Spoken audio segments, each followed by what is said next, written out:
Farmers today are facing rising costs, volatile markets, and extreme weather.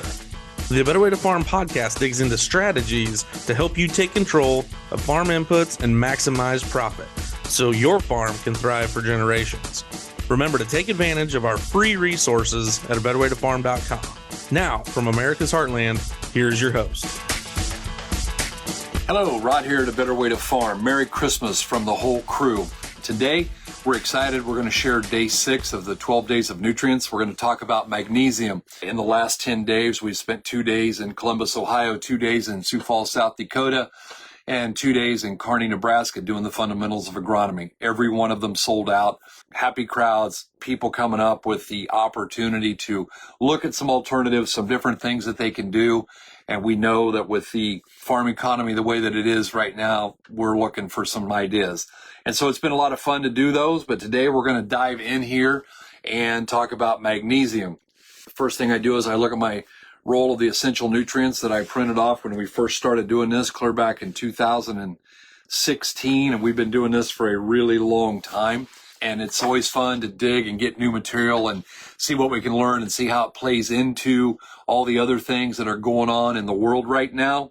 According to this sheet here, some of the roles of magnesium would be, and we're going to see this many times from many different sources, but it's a key element of chlorophyll production. As a matter of fact, it's the central molecule of chlorophyll production. Without magnesium, all life on Earth would cease.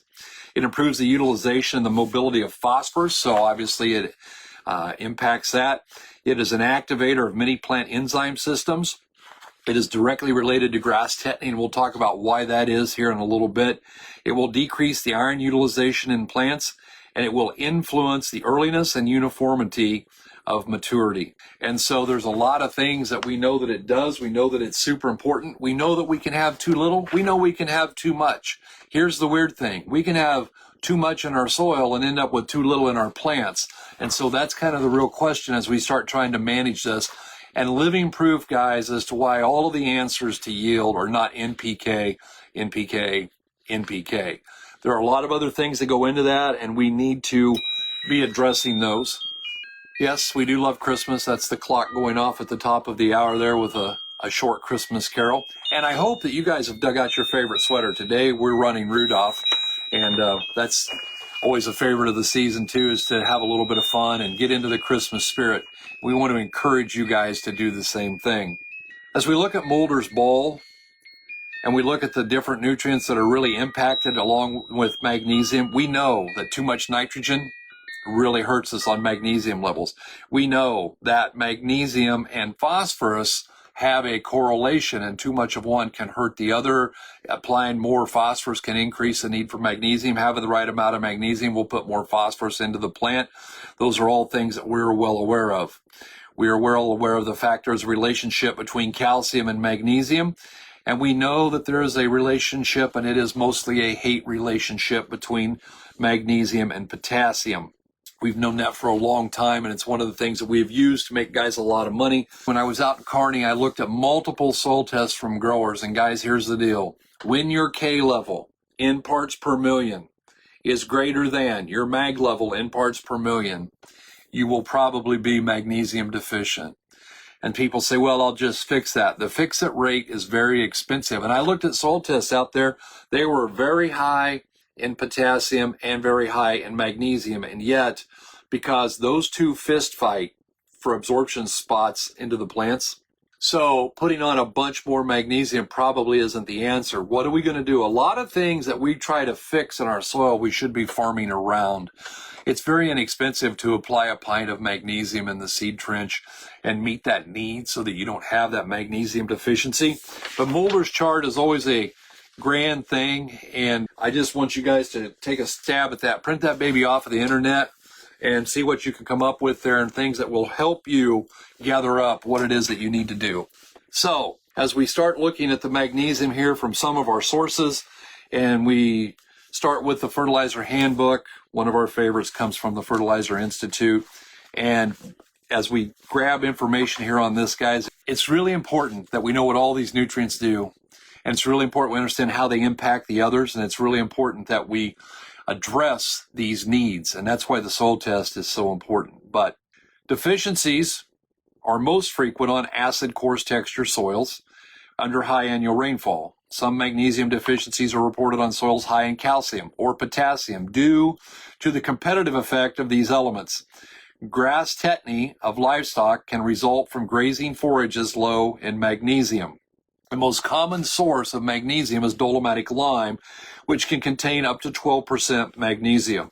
And that can be a good thing or that can be a bad thing. Let's talk about some of these things here. Real world's experience. I can remember being a kid here on this farm. I have the farm that my mom and dad bought in 1964. And I can remember having cattle get very, very sick in the spring. We went to grass early, and the grass was lush, and it was green, and it was cool, but it was growing pretty well. And we have super high mag soils. And even in super high mag soils, we had a magnesium deficiency to the point that we almost lost cattle over it.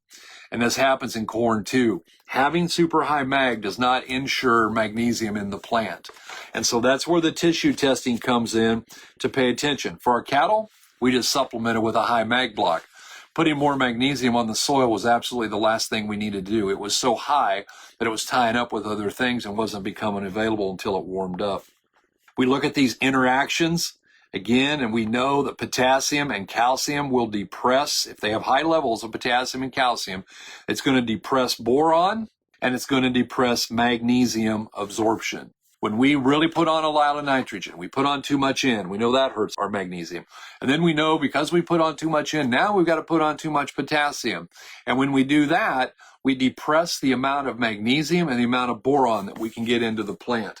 That doesn't seem like a good idea. Reason 652 to not overuse any certain nutrient. There is no one nutrient fix. There is no put a bazillion pounds of this out there and it's going to fix everything that ails you. That's not it. It's everything in the right ratios and the right availability in order to make things work. I love this little Western fertilizer handbook because they show us what the deficiencies look like. And in this one, they also talk a little bit more about the role of calcium, magnesium, and sodium. Calcium, magnesium, and sodium are usually considered in light of their effect on the conditions of the soil. If we find a soil is extremely high in mag, we may find a calcium deficiency in the plant, and that's pretty important. We also know when we find soils that are high in magnesium, oftentimes they're very tight and compact really well. And when they compact really well, now we end up with a potassium deficiency because that soil works like an accordion, and the tighter that it packs together, the less available potassium we have. And so that's something to consider as we're going forward here. What are the signs? What does it look like when we have a magnesium deficiency? We know it's the central ingredient of chlorophyll. It aids in the translocation of starch. And your symptoms would include leaves losing their color at the tips between the veins, starting with the older leaves, the lower leaves. Guys, this is really important because we see people who yellow. I want to talk about yellow for a minute because we see yellow and the whole world wants to scream, put on nitrogen. Doesn't matter what it looks like. Let's run through what those look like again. We have yellow at the bottom of the plant on the leaves in a V working its way down the midrib. That's probably nitrogen. We have yellow at the top of the plant, just basically yellow leaves. That's probably not nitrogen. That's probably a sulfur deficiency. We have yellow at the top of the plant, but it's yellow intervenal striping. That's probably manganese. We have yellow at the bottom of the plant around the edges, and the edges are turning crispy. What do we have there? Probably a potassium deficiency. And if we have yellow intervenal striping on the lower leaves, that is how we spot a magnesium deficiency. Leaves can be abnormally thin.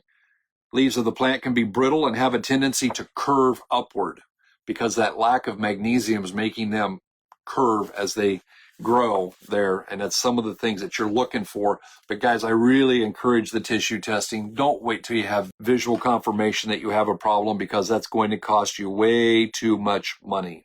Working out of Don Schrieffer's book, From the Soil Up, soil mag levels must be checked in making potassium recommendations.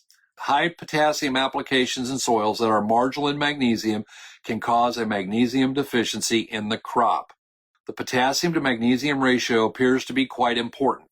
For a normal magnesium range between 12 to 15% base saturation, the potassium saturation should be about a third of that. So it should be about 5 if your base saturation on mag is 15. We look at it more in parts per million because that's been better for us to actually be really seriously looking. But the base saturation is a viable option, another way to confirm, another way to check on that. And I would encourage you to study your soil test and see those things. It's actually a footnote in our soil test to talk about, to look at those exact things and to make sure that we're meeting all those needs that we have, particularly with the micros and the secondaries. He goes on to talk about the fact that pure calcium carbonate is about 40% calcium and pure magnesium carbonate is about 28% magnesium. Limestone is often rated according to its neutralizing power. Magnesium carbonate will neutralize more soil acid than an equal amount of calcium carbonate, so a dolomitic limestone will always have a higher neutralizing rating than calcium carbonate. What's he saying? He's saying that when I buy from my local quarry and I get my high mag lime in here, which I absolutely do not need and should never use and don't, although it was done on this farm for many years, that's part of the problem that we have here. What happens is using a high mag lime will raise pH faster than using a high calcium lime.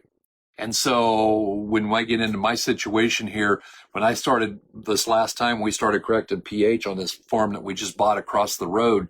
What we needed to do there was put on a bunch of high calcitic lime because it had high mag. And so as I put on more calcium, I drove magnesium off. And when I drove magnesium off, I had a harder time getting that pH to go up. So it took more of the high cal lime than what one would have thought. And so these things are things we need to be very much aware of. Guys, if you're in an area and you've got low mag levels, your base saturations are less than 10, your parts per million are not 2.5 to 3 times what your K is, magnesium, high mag lime, dolomitic lime is a great choice for you. But if you're like me and your mag level is 5, 6, 7, 8 times greater than your potassium, it is absolutely the wrong thing to do. If your base saturation is up into the 20s, really the wrong thing to do. And so we're looking for a high calcium lime in order to do the right thing for our soil. Neil has talked a lot about this in his book, Hands-On Agronomy, and there's just a ton of information in here, and I'm going to share part of it, not all of it. I encourage you guys, get this book and read it. Highlight it, read it till it falls apart, bend the pages down on it. They're all dog-eared, and this one and that book of Schrieffer's from the Soil Lab, they're about wore out, but I just love going through these, and when I get a question, I go back in and dig it out and see what they have to say. A higher percent saturation of magnesium in a soil does not mean that the nutrient is more available. It is possible to get to the point where the percent of magnesium as it goes up actually makes less magnesium available to the plant. The optimum percentage base saturation of the cations, generally for most soils, are the cation for calcium should be 60 to 70% of the saturation of the soil. In other words, 60% of the minerals attached to the colloids should be calcium. That is on a light sandy soil. On a heavy clay soil, 70 would be better. The correct number for magnesium should be between 10 and 20. On a heavy clay soil, it should be better at 10. The ideal calcium magnesium should be about 80%. So in a high clay soil, 70 plus 10 equals 80. Or in a light sandy soil, it might be 60 plus 20 equals 80. And so that's how we're trying to get that lined out as we move on here and get our base saturations where we want them. 150 bushel corn crop takes up about 28 pounds of calcium and 28 pounds of magnesium, so they're needed in equal parts.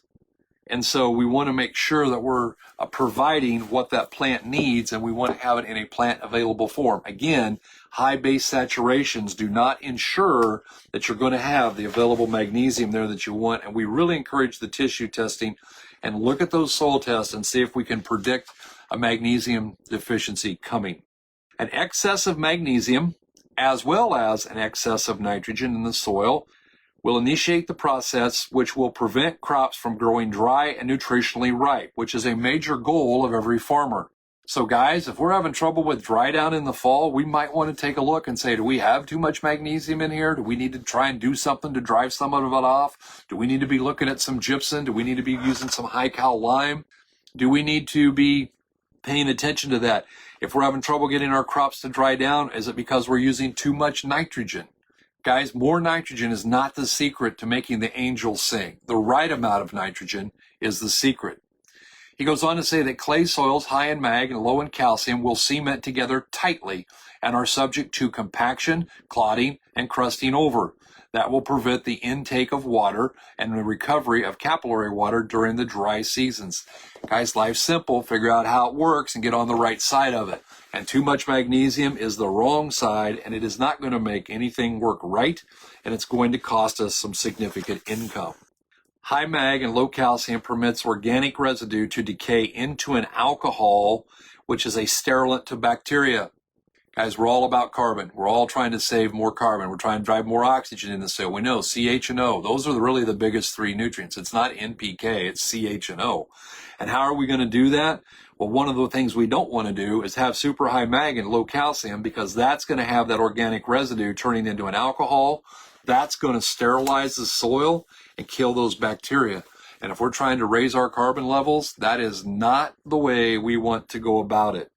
Calcium and magnesium go hand in hand. Magnesium is a constituent of chlorophyll. In fact, chlorophyll and photosynthesis rely on its presence and its availability. Magnesium aids in phosphate metabolism, and it activates enzyme systems. One of the people who started me in this, who was very, very, very intelligent, and I love studying under the gentleman, and I learned a lot from him, and he talked about the fact that he felt like putting magnesium on early in the trench. Just imagine that you've walked into an auditorium and there's just a whole bank of light switches. Except those light switches now don't control lights, they control enzyme systems in the plant. And magnesium just goes through and starts slipping those switches on, one after the other, after the other, after the other. Having adequate magnesium is really, really important if we're going to achieve top yield. Having excessive magnesium in the soil is not going to help us. Having excessive magnesium in the plant, not our friend. So we really have to manage this and be judicious in what we do.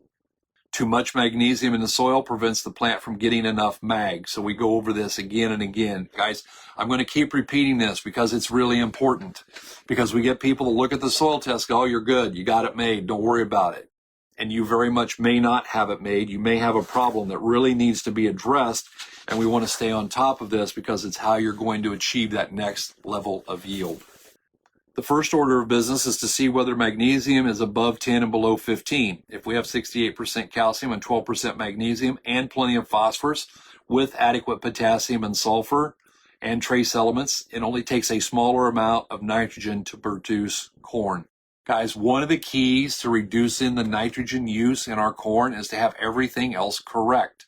We have overused nitrogen to compensate for the fact that we didn't have the phosphorus or the magnesium or the trace elements or the sulfur correct, so we just lay more nitrogen to it. And all that does is create plant health issues, it creates standability issues, it further exacerbates the problem with the sulfur to nitrogen ratio. Not our friend.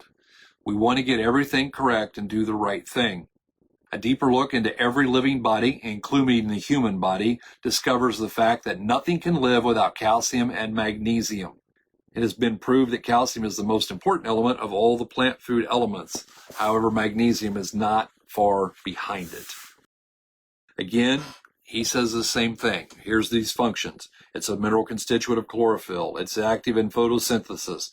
It aids in phosphate metabolism. Guys, the right amount of magnesium is going to make our phosphorus work better within that plant. And again, it activates those enzyme systems, and that is a critical component of what we're trying to do, is to get those enzyme systems. We got people selling enzymes. Maybe we just need to get the right amount of magnesium in there and take the enzymes that we have and make them work. That might be a viable alternative. There are several observations that unveil the big dangers associated with nitrogen overuse. Anhydrous in the strips suggests 20% more nitrogen, but the microbial breakdown of humus is enhanced dangerously. Any nitrogen source can be dangerous if overused. Nitrogen drives out calcium. If there's a cache of sodium, nitrogen might take out sodium.